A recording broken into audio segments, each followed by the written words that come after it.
আসসালামু আলাইকুম, সবাই কেমন আছেন?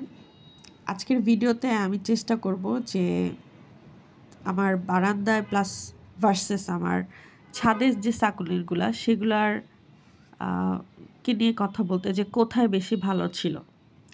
এই সাকুলেন্টগুলো তো আমি নতুন কিনেছি, এগুলো সব বারান্দায় রাখা, এবং বারান্দায় আমি ইউজুয়ালি যেগুলো একটু নতুন সাকুলেন্ট থাকে, যে বছর আমি নতুন কিনি সেই বছরটা আমি ওটাকে বারান্দায় রাখি। বারান্দায় যদি সেটা টিকে যায় তারপর আমি আস্তে আস্তে এটাকে ছাদে নেওয়ার চেষ্টা করি আর কি। তো বারান্দাতেও এইভাবেই থাকে। আমি ইউজুয়ালি বৃষ্টির সময়ও এটাকে তেমন একটা কাভার করি না। আমার বারান্দাতে দক্ষিণ পশ্চিম দিকে তো আলো আসে, বৃষ্টির পানিও লাগে।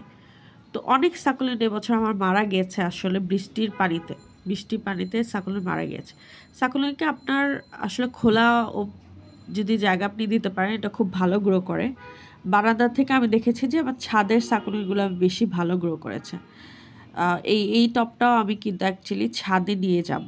ছাদে আমি নিয়ে যাব, এখানে রাখবো না। ছাদে এই টবটা নিব যখন, আমি জানি যে ইনশাল্লাহ এগুলো বেঁচে থাকলে শীতে এটা খুব সুন্দর কালার হয়ে যাবে।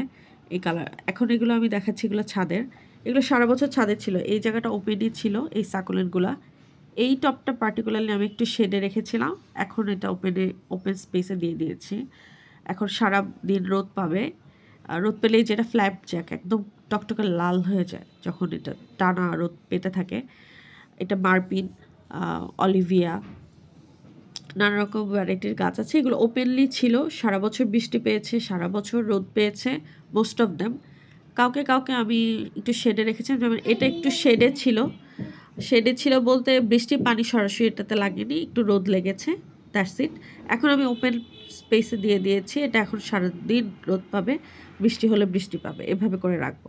কিন্তু বুঝতে হবে যে আসলে সরাসরি নতুন গাছ কিনে ছাদে একদম ওপেনে দেওয়া যাবে না, এটাকে একটু পরিবেশের সাথে খাপ খাওয়াই নিতে হবে, তারপরে এটাকে ছাদে আপনি রাখতে পারেন।